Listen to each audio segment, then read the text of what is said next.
Hello YouTube, welcome back to another video on homeschooling. Let's get right to it. We will start with an average day in our life as a homeschooler. My day was organized and structured by a timetable, as with any school, right? And how it worked, it wasn't just like an assigned timetable. It was a timetable made by honestly everyone in the house, but what was in the timetable? The schedule started out as what I wanted to do in the morning. So I would wake up, make my bed, eat first, and then exercise, bath. It was pretty flexible, it wasn't like strict, but it was just good for me to have a routine, to know what I had to do at a certain time, that I had to start school around this hour. It was based off of me, based off of my parents' observation. I was a kid also at the time, so they knew that, okay, my strong focus hours are around this time. If I start out early, I have a lot of time to do whatever I wanted to do in the day, my hobbies, whatever I wanted to do. And it was also good to start the morning right. That was basically it. And then during the day, it had my subjects. There's a bunch of books here, all of my curriculum. We're going to cover that later on in the video. So if you're interested, stay tuned for that. The schedule was a leader sometimes. I was used to following a timetable. I went to school and so everyone in the house sort of knew that you're supposed to be kinda here at this point in the day. They wouldn't really mind if I didn't follow it exactly, obviously, if I skipped something and just went straight to work. So there was a lot of space to breathe. Yes, let's talk about lunch actually. Lunch, simple. Started out with either making my food or having it if it was made, then spending time crashing at my sister's room. That was fun. We made each other laugh. For the most part though, we would also spend a lot of time on our phones, and that affected our focus, mine at least, especially having to go back to school from the screen. So realized, even my parents noticed at some point in the years and would talk to us about it sometimes when it was getting out of hand, but yeah, it wasn't working for me and I needed to find something else to do. So I started trying to find some of my hobbies, like for example reading, good book, playing piano, using social media productively, for example finding new vegan recipes to make and finding new gym and yoga videos. I was also really into dog training for some reason, so that was all good. I could jump right back into work. Because I was at home, I realized I have access to my stuff and I could be doing something other than being a zombie. So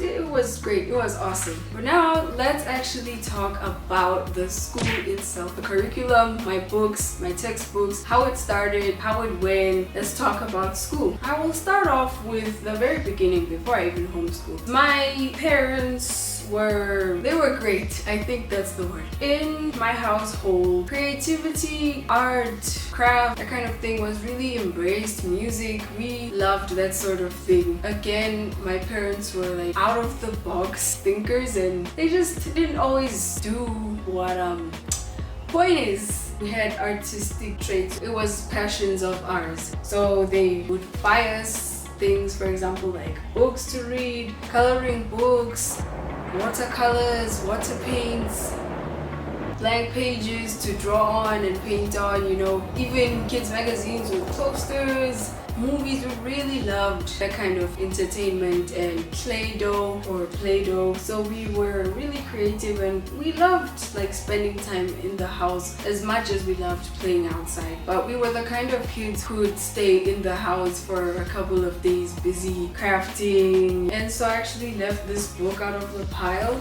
I'm gonna go get it. Oh, it's not paused. This book right here. Ooh, it's arts, drama, poetry, writing. It was my first taste into homeschooling. It was books like that, sort of puzzles. So to homeschool, it was something I was very interested in, something I didn't think I'd mind. I loved being at home as a kid. I liked the idea. To actually homeschool didn't seem like something scary for us. We were not terrified by the idea, hated being indoors and stuff. We weren't like that. And finally we get into the curriculum at last. There will be a lot to cut off there. I'm so sorry, future me, but I can't help myself. Before we actually get into the school, my parents did research, and here's the research. All the books, pile of books and stuff I have here is not it. There's more to it. Somewhere in the house, others are still in my bookshelf. I just couldn't drag the entire bookshelf here. These books are they both by Shirley?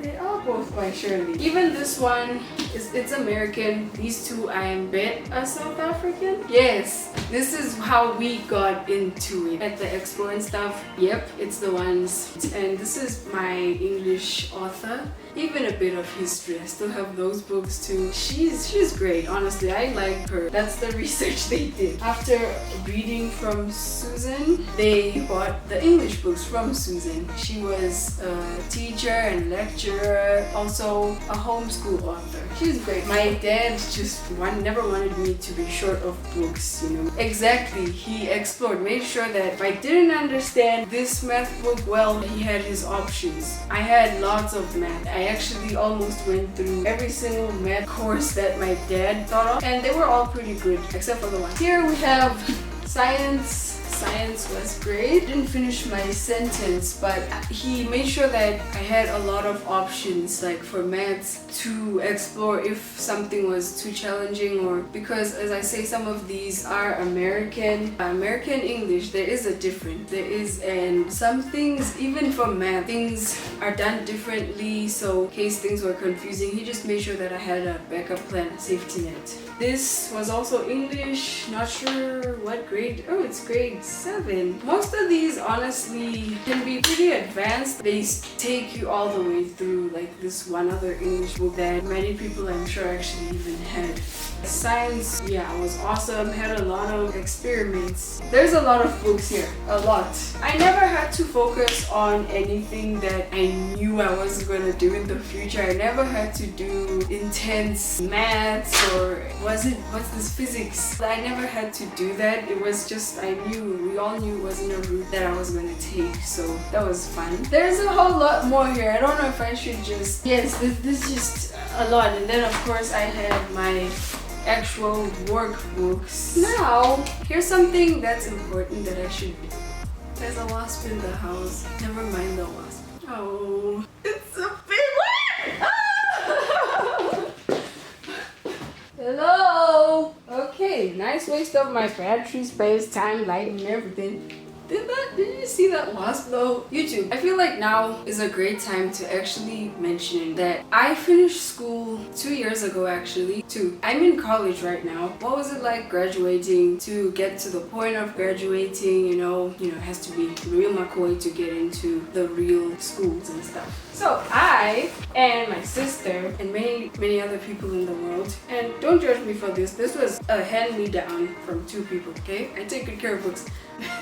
I got my GED, and I forgot to mention something, that most of my curriculum was actually American based. At some point Canadian, my math was, so still on the American continent, that even my Matric was American. So GED is very trustworthy. The book may look intimidating, but it is widely taken globally, so many places, because it's valid, it's good. There's a whole soccer thing that you have to take to convert the American marks to your South African mark to get into college and apply. It's very handy, especially when you got this, especially when you got the latest. Mine was a hand-me-down, but it still worked, and it probably still works right now, judging from if you do it, it guides you through the whole thing. And it even recommends now homeschooling programs to help you build up for that. It's an online program. It's like an average homeschooling program. It teaches you some stuff. It's gotten so much and is getting more easier to use from the notifications I get on Gmail, and it even suggests, it helps you out. Some features that I used and had, my sister didn't have. Like, she noticed that that's really cool. You know, it even like has a thing where it boosts you to show that people from all over, all sorts of backgrounds, so feel more comfortable using it, you know, like reassuring you. That's GED. I would recommend it. And because it's so globally used, or popular at least, there's websites that help you out. It suggests suggest for helping you out with things like states, because you don't really know your 50 states when you're from other countries, that kind of thing. And it wasn't so bad for me, again, because most of my stuff was already American. I was already also homeschooling. It was not bad. That's it for curriculum. I think now we'll get in more on how I really did things. My education wasn't the kind where I got a tutor. I've mentioned this. It wasn't the kind where I joined into some sort of whole homeschooling course where there's an online tutor and it's like a class but it's virtual, like COVID. It wasn't like that at all. Mine was just, as I kind of explained it or implied, whatever my parents thought would be good for me, thought was very doable, that they thought was top good. So I had DVDs, there's one missing. I did enjoy this guy's class, and even the format of his math, it was really good. I don't know why we really changed it. It wasn't part of the government. My homeschooling was, I want to say, free range. It wasn't part of anything like that. But for my homeschooling acquaintances that joined us in homeschooling, one of them joined the government. The others, the others changed it. The other two changed it so much to their liking. You're allowed to change it so much. They did the virtual one. That is all. Then it was me and my sister. There's obviously rules when you join in with like a government thing. So we're not big on those kinds of rules at my house, being like controlled or whatever. In fact, we were really into homeschooling and avoiding school to avoid all that stuff. So if you check it out, you find out, if you search more on homeschooling, there's even ads on billboards now. So that's nice that it's grown so much. But I want to point out the things that you have to keep in mind with homeschooling, things that you have to watch for. So I'm gonna just say some points that I mentioned and even learned along the line, learned the difficulties, the challenges, and the don'ts of homeschooling, where it could go to a more of a dark side and not be this beautiful thing that it's supposed to be. Because there are wrong ways of doing it.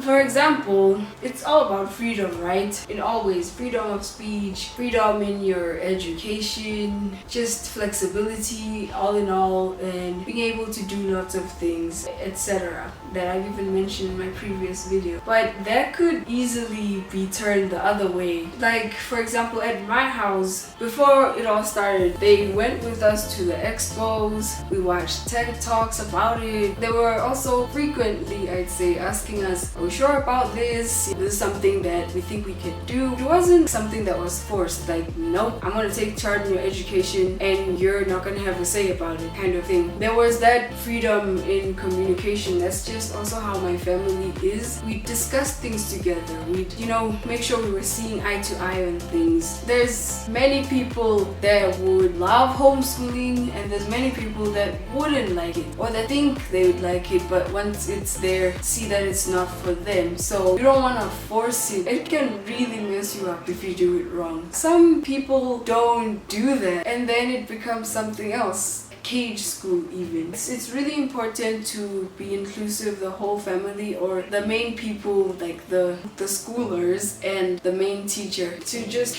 keep knowing what's going on and stuff. And it is also important to have some backup plans, for example, in the education itself, in activities, keeping in mind the factors like socializing that come with it. Say something happens, like I lost touch with many of the friends that were around my neighborhood. Some of them moved, and so taking piano lessons was my backup plan. And even having sleepovers with those homeschoolers, going to their house, and we'd wake up and homeschool together. That was nice things, things like that. Having those kinds of safety nets, and just communication, I want to stress, is important with the kid. Not just like, I can understand if the child even is really young, that really does teach a lot of independence, as well as not being a helicopter parent, like constantly checking on the child every 2 seconds. Are you schooling? And being very strict about it. I can understand if like a child starts, because kids, right? Helicoptering is just it's not it. Because also, it's so bad when you're homeschooling, when literally you're majority of the time you're at home and you're with your parents, and then your parents are just, that is cage schooling, and it's not fun. It really also, no matter the age, it's like you're showing your kid that you don't trust them.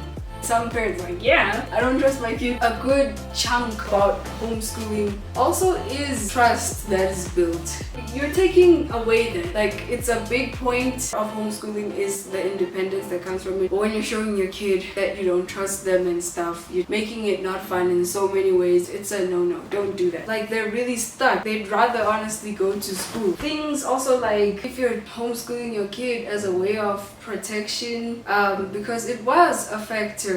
Like I said in my other video, a lot of things were and are happening in school. But if you're gonna be an overprotective parent and you don't want your kid to leave your yard, to leave the house, just focused on education and safety, that your kid's there, you're watching them, that messes a person up in so many ways you can't even imagine. Like, we were even learning this at school because of so many other factors, like it can lead to obesity, health factors, not enough exercise, cutting them out from socializing, just so many things. You really don't want that. Making it a focus on school and be like, yeah, she can go play with her friends, but it's just mainly school and no outside of curricular activities. And, you know, taking account the things that come with it, things I've also covered in my other video. If you're not taking those things into account and you don't properly do the research, like, you can really mess up. Yeah, you really have to take those things into account. Have to actually do them and do more research on it. You know, there are books, websites for free on this. Everything is almost free these days.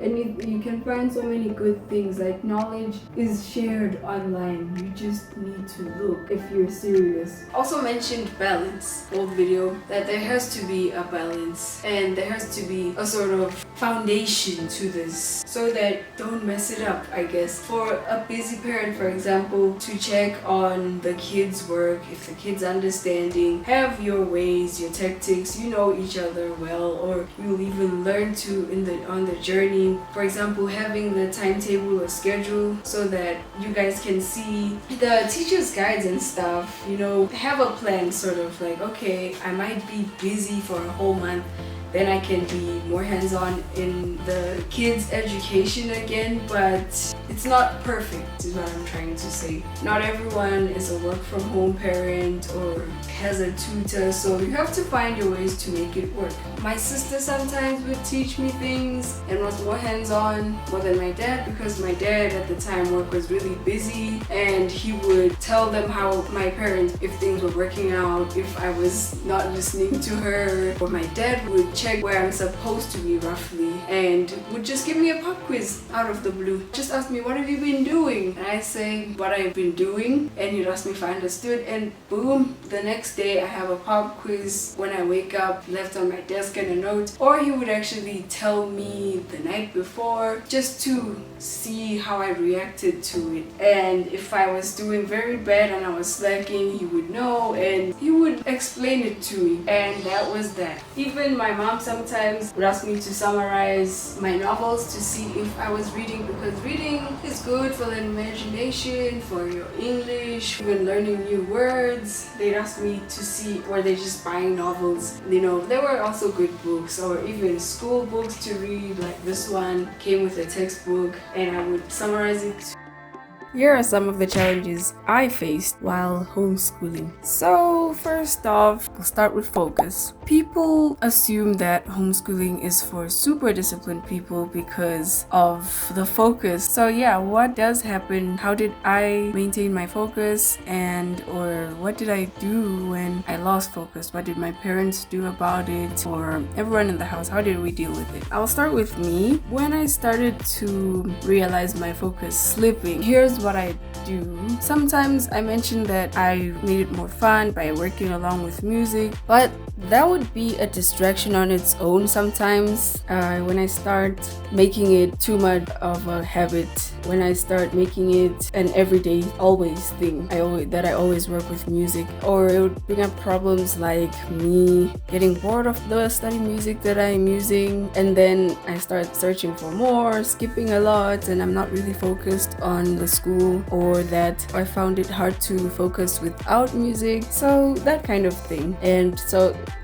little things like that, I would notice it and I would start working without music, and I saw that my focus got better, as well as it's good to have solid work areas and you have your relax and play areas, or sort of, unwind areas. And that was totally a thing for me, unconsciously even, but doing it for the whole year, you need to sort of change it up a bit. Start using the access to your whole house and yard. Start trying another place to learn instead, because like at school you change classes so that you don't get tired of being in the same place all the time. So yeah, something like that. You can do that the same sort of as at school, where maybe for certain subjects you use this place and you change it for another subject, or once you feel bored by the terms, you start swapping around where you learn as it works for you. I found that helped. I noticed that a little late, but I totally found that it helps. Also, it was difficult for me to try and break out of that habit, because I was so used to having one or two places being a work area. So it was a bit hard to focus in other places, or just uncomfortable.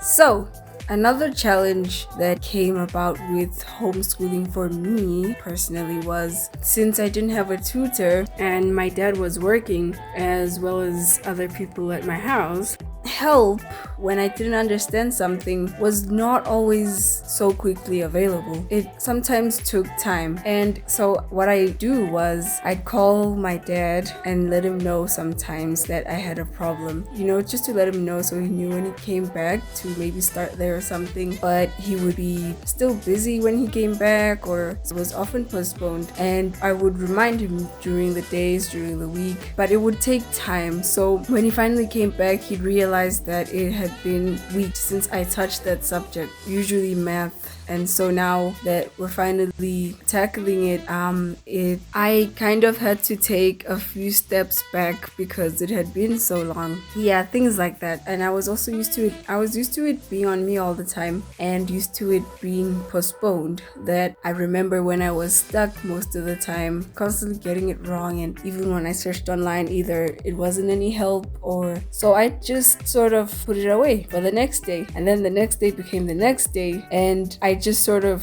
skip it, I'll get back to that, let me focus on what I do know for now. And I had this subconscious belief that my dad and everyone else was busy, so I was gonna come back to it, and then I'd forget about it. And when I remember that I'm stuck on math and I'm falling really behind, it would have been such a long time since. But my point here is basically I simply forgot that help was a thing, that I could ask for help and it was available to me. Because also things got easier because my dad actually did start working from home, and he would remind me help was available, but it was just so ingrained in me and I just forgot to, for the most part. So that actually hindered me, because the thing is, as a homeschooler, regardless of the one you choose, I think you can get to finish school quicker. You can do 2 grades in 1 year, or even 3 grades, depending on how quick you grasp things. So that really hindered me in that way,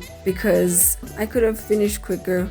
So I'd say that you have to be aware of that too, especially you choose this kind of homeschooling method.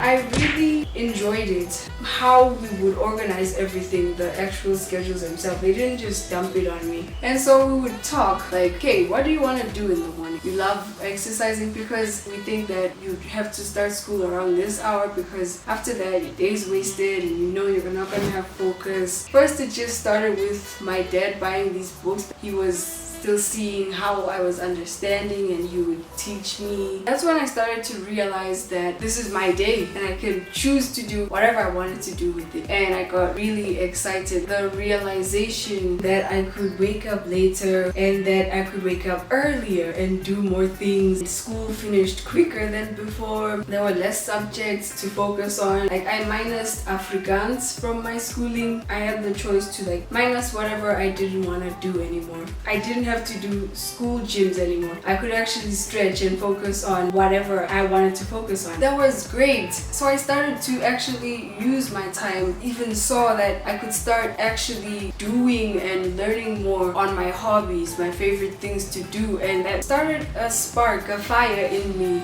of excitement, seeing all the new possibilities and I could do what I wanted in my time, that I had my home, access to my things and all that. Even my parents got to learn more about me, more on the things that I was good at, because I could actually do more of them. I didn't have to wait for, there was no homework. Dude, I was really enjoying myself. I felt excited to wake up early, do yoga in the sunrise. I felt stronger and healthier because I was happy and exercising and doing the things that I wanted to do. And so to sit and focus once my dad or anyone wasn't really so hands-on and I got older was not at all an issue. It was something that I could do happily. Even when I had to learn something boring, I found ways to make myself more engaged, to do it more happily. Like, I was more optimistic in general with the freedom that I had. And it was really fun. It was really awesome. I point that out, that focus was easy and self-discipline was easier for me because I was enjoying myself. After school, I would first go to the daycare and hang out with my friends, and we'd also hang out in the weekends. But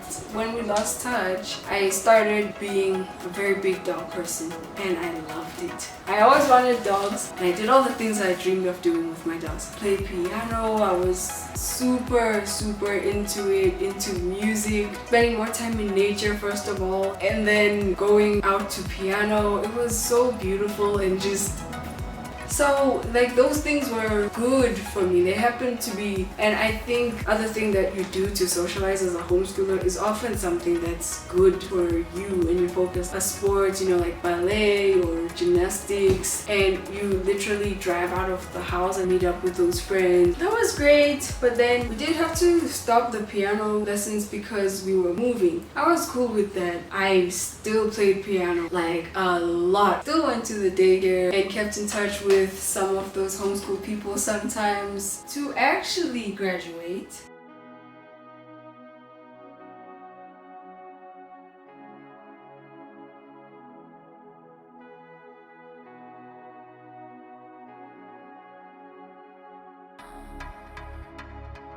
here are some links for research if anyone is interested in Cambridge.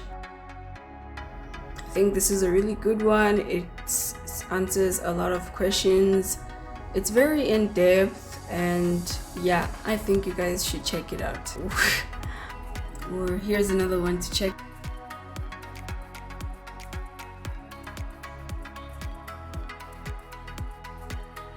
To actually graduate, you have to do the GED, and getting the book and or buying some of those tests for the subjects is really helpful. You go on the GED website and even the YouTube, they explain to you tips. You book your test to the nearest school, but you have to think about traffic and stuff, food. I think that's all there is to it. So yes, to help me focus on things that were boring to learn, I would even ask a parent to be there for a boring subject or a hard subject.